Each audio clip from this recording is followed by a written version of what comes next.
I cordially dislike Allegory in all its manifestations, and have always done so since I grew old and wary enough to detect its presence.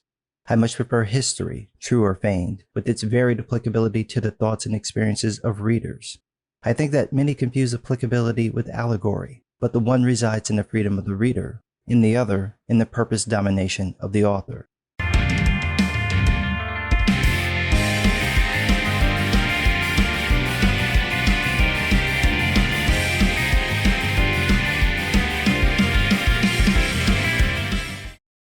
The Matrix, my generation's Star Wars. This film franchise absolutely changed my life.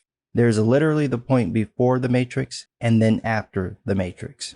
It wasn't just the imagery in the films, which minus the rave scene and bad VFX in the sequels was stunning and groundbreaking.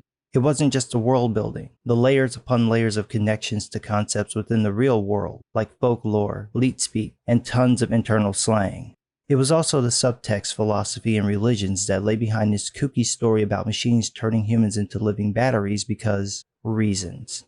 There were so many little elements within the films that hinted at deeper messages and points, like the Oracle living in Chicago projects, the agents all being white men, the free humans in Zion never really using typical names, or how each film dismantled the truth revealed in the previous films. There's so much there that it's impossible to point at the Matrix franchise and say it represents one thing. That's not just a testament to the Wachowskis' skill as writers and directors, but also their understanding of nuance, subtlety, and the concept of applicability. I mean, if you watch the sequels and then watch the first film again, you'll see that they set up a lot that you just skip over because you're missing the context. Very few things in the films can only be interpreted one way, which makes Lily, formerly Andy, Wachowski's recent claim that The Matrix is an allegory about being transgender really odd. Both Wachowskis have transitioned from men to women, and Lily has been very vocal in attacking anyone perceived as alt-right, using The Matrix to refer to being freed from the far-left progressive ideology Lily supports, particularly the concept of being red-pilled. The idea of being red-pilled, that is, free from the system and able to see the truth, has been around since the first film. I first saw the concept being used by feminists in referring to what happens when a person adopts their ideology. That was then reversed on them by men's rights activists who applied it to feminism itself, which is kind of ironic considering that in context of the films, Morpheus' truth about the Matrix and the prophecy, essentially feminism, actually proves to be another rigid system of control built around the illusion of choice. That didn't sit well with feminists, and the analogy of being red pill spread and began to be used by conservatives, atheists, and the disaffected left who rejected progressive authoritarianism. The claim that the films are a transgender allegory really does come across as Lily just being pissed at people who reject far-left politics. However, since both Wachowskis have transitioned, it wouldn't make any sense to completely dismiss the idea that the films could be an allegory for being trans. But as we're going to see, things are not always what they seem. First, we need to define the concept of an allegory. An allegory is a story within a story. There's the surface story, and then the one underneath, which is usually about a political, religious, or philosophical concept. Think of it as a long metaphor. A good example would be George Orwell's book Animal Farm, which is about farm animals rising up against their human owners, but is also an allegory about the Russian Revolution, with each group of animals representing different groups and people from the revolution. That element is key. An allegory is a one-for-one trade-off. So if we're going to say that the X-Men are an allegory for race relations in the 1960s, then Professor X would be a specific civil rights figure, and so would Magneto, and so would Senator Creed, William Stryker, Bolivar Trask, and so on. If you don't have a one-for-one trade-off, it's not really an allegory, or at least not the allegory you thought it was. And this gets us to The Matrix and the claim that the films are an allegory for being transgender, meaning different characters, objects, and themes are one-for-one trade-offs for real-world people, objects, and experiences. If this doesn't happen, or only happens in a limited context, I think at best you could say that particular thing is a metaphor, not that the entire film is an allegory. And while it's certainly possible for a story to have multiple allegories, that's not really how they work, because an allegory can't be open for broad interpretation. It needs to refer to a specific thing. Otherwise, it's not really an allegory, but closer to an analogy or even applicability, which I'll get to later. One of the people pushing this idea is the transgender writer Andrea Long Chu, who was featured in a Vulture article in 2019 arguing that The Matrix is a transgender allegory. Chu says, quote, Trans women have claimed the Matrix as an allegory for gender transition since at least 2012, when Lana Wachowski publicly came out as a trans woman while doing press for the film Cloud Atlas. Her sister Lily followed suit in 2016.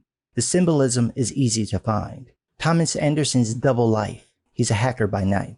His chosen name, Neo. His vague but maddening sense that something is off about the world. A splinter in your mind, Morpheus calls it. Neo has dysphoria. The Matrix is a gender binary. The agents are transphobia. You get it. No, I don't. Let's break this down point by point. First, the existence of symbolism isn't proof of an allegory. Symbolism exists outside that concept, and quite often can be interpreted by the audience rather than stated by the creator. A great example of this is the Pearl Jam song Alive. It's about a boy who finds out his real father died before he can meet him, and who is later molested by his mother. The chorus of the song is, "Oh, I'm still alive." Eddie Vedder, who wrote the lyrics, meant for that to be negative, that the boy is suffering by having to live through these horrible things. But that's not how the fans took it. They took it to mean the boy was saying that even though he's going through hell, at least he's still alive. Vedder later adopted that meaning, and it's a clear example of how the audience can get something different than what the creator intended, even to the point of changing the meaning of the work. So it's possible that all this transgender symbolism is present in the Matrix. But it's also possible that Chu and many other trans women are just seeing what they want to see. In other words, the symbolism isn't an allegory, but applicable, meaning it's up to the audience to interpret it in whatever way they wish. This is the nature of stories. As much as a creator may want people to perceive a story a certain way, once it's out there, it's up for grabs how the audience will interpret it. For example, Chu points out that Thomas Anderson, Neo, leads a double life. The problem with seeing this as an allegory for being trans is that the double life concept isn't limited to transgender people. It could just as easily apply to gay people, religious people, people with different politics, people of different races, social outcasts, and so on. The allegory further falls apart because there are at least 3 of those groups, gays, minorities, and the religious, that are frequently referenced within the film's subtext. You would have to ignore those points, which all connect back to the concept of dual identity, in order to make the transgender allegory work. The next point you mentioned was Neo's chosen name. Again, this just as easily applies to gay people, religious people, people with different politics, people of different races, social outcasts, and so on. It specifically applies to black people and some of them taking on new names, in a language none of their ancestors actually spoke, to sever themselves from their so-called slave names. The context and subtext is strewn throughout the franchise, so to claim this is an allegory about being trans fails. You have another problem though. When considering this a transgender allegory, it breaks down when you consider characters like Dozer, Tank, or anyone from Zion. All of these natural-born humans who were never part of the Matrix, have atypical, usually hacker alias-like names. Remember, an allegory is a one-for-one trade-off. So what are the humans of Zion supposed to represent? People who aren't trans? If that's the case, how does this work since they've never been in the Matrix? They've never been forced to live a dual identity, so why would they resort to the same naming conventions as people who did? If these names are supposed to represent their true identities, then why does it seem like the people of Zion follow the tradition of parents naming their children, not people picking their own names? But there's a bigger problem. The Wachowskis are on record stating that Neo's names, his hacker name and real name, are subtextual plays on his role in the film. Neo means new. By adopting this name, he is a new man, which Agent Smith references in The Matrix Reloaded. It's also an anagram of the word one, which Neo is. He is the One, the Messiah. When we look at his real name, Thomas Anderson, we get the same thing. Thomas has 2 meanings, twin and leader. Twin could reference what the Wachowskis originally planned, which was for Neo to have an evil twin, his opposite. That role was later given to Agent Smith. However, it could also reference his dual nature, man and machine. Leader is obvious. As the One, he is the leader of the human race. That brings us to Anderson, which means son of Andrew. Andrew means man, so Anderson translates as son of man.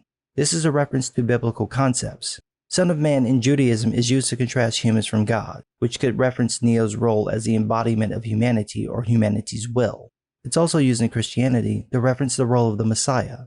It can also be taken literally, meaning Neo is a son of man, or is human, kind of. Taken in total, Thomas Anderson could mean leader of men, in reference to humans. that Neo is literally the leader, the Son of Man, the Messiah, the One, or that he has a twin nature, being a program and human, but is defined by his humanity.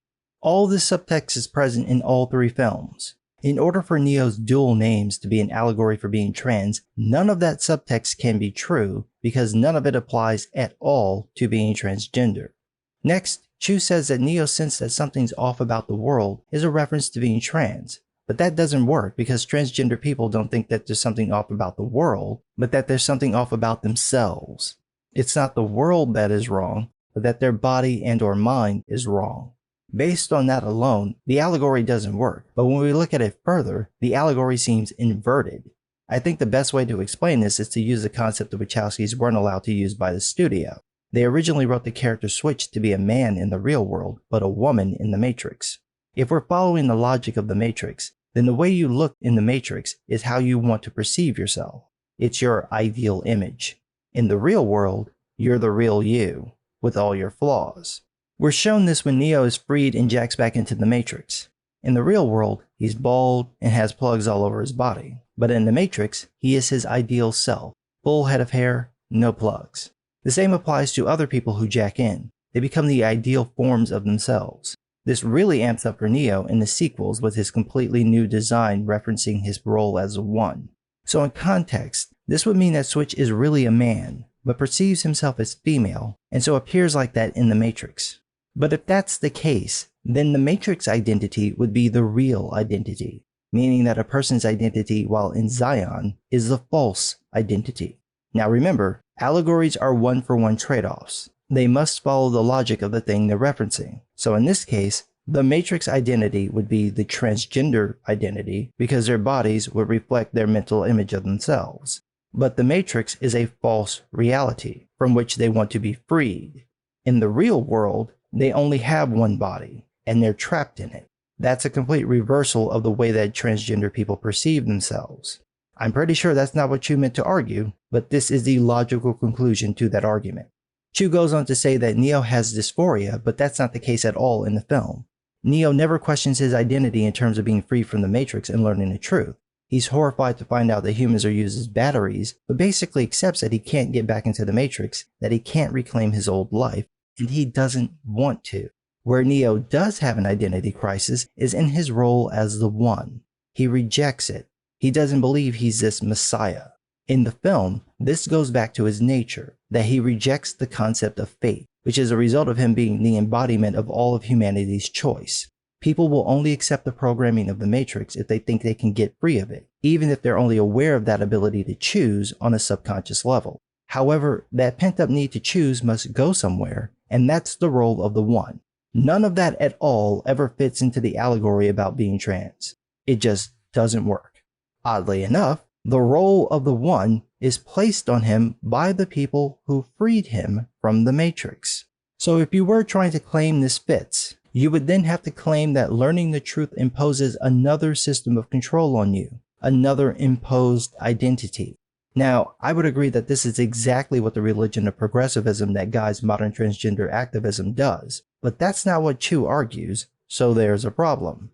Chu says that the Matrix is a gender binary, however that doesn't fit once you watch the Animatrix shorts, especially Second Renaissance, and the sequels. You're literally told numerous times that humans and programs have a more nuanced relationship in the real world and the Matrix than previously thought. It's not that one side is inherently good or evil, that there is a binary. The Manichaean dichotomy of the first film is repeatedly shown to be false, as is the prophecy, just another system of control. The world is not binary, it's multifaceted, which again undermines this idea of the transgender allegory because that multifaceted nature applies to the Matrix itself.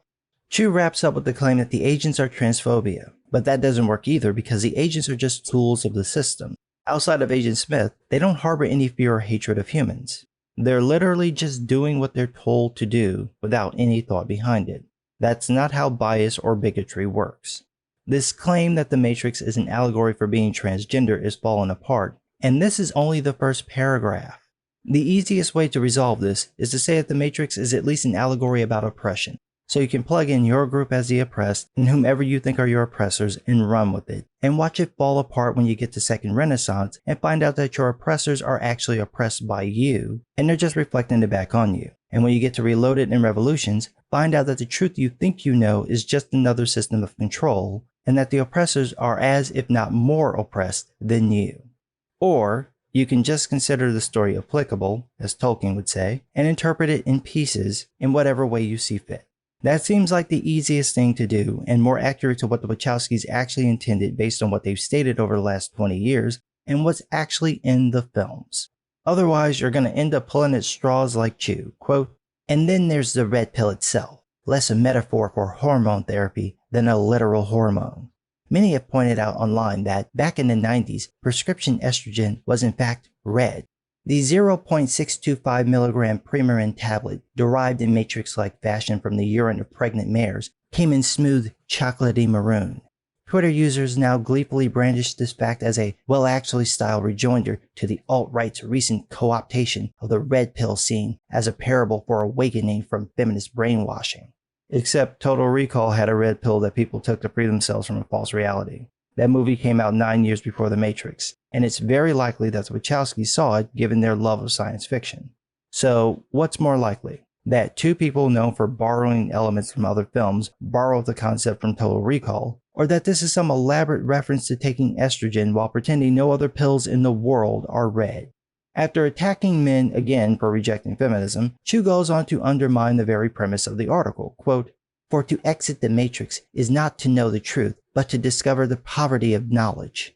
Welcome to the desert of the real," Morpheus intones after Neo takes the red pill. "There's a reason the real is a desert." Yes, it's a reference to simulacra simulation, and the idea that the fake copy can become so intricate that it's indistinguishable from the thing it's copying, to the point that the real thing becomes devoid of any actual meaning. This is why Morpheus starts off this scene by replying to Neo's question about whether the construct is real with, "What is real? How do you define real? If you're talking about what you can feel, what you can smell, what you can taste and see, then real is simply electrical signals interpreted by your brain." Now, I can understand the allure of this concept for transgender people because you could apply it to sex and claim that your sex is not tied to what you can feel, smell, taste, and see, like your body, but that sex really lies within the mind. The problem is that the subtext of that scene is about how reality is difficult to determine to the point that you can easily be convinced that something is real when it isn't. That doesn't match the transgender argument, though. Their argument isn't that they believe they can't determine their sex, but that their body doesn't match the sex they perceive themselves as, which later mutated into the idea that society assigns a sex to them, but they can still detect that that is false. But neither of those concepts have anything to do with Chu's argument that nothing good comes from knowledge. That idea is literally the antithesis of the message of the films.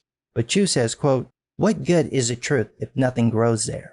The notion that gender was socially constructed instead of biological fact was intended to free people like me from our assigned sexes." So you're admitting people made up the idea that sex and gender are social constructs just to massage the feelings of a tiny minority. I'm surprised you'd do that, but at least you're making progress. "It did this, perhaps, but only at the cost of the very categories into which we sought entry." Then why did you do it?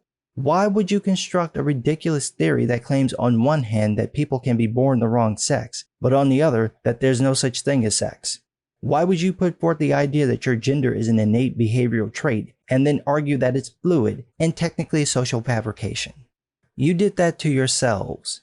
You already had an explanation that matched biological fact. A person's brain can develop in a way that's inconsistent with their body, causing the person to perceive themselves as the opposite sex.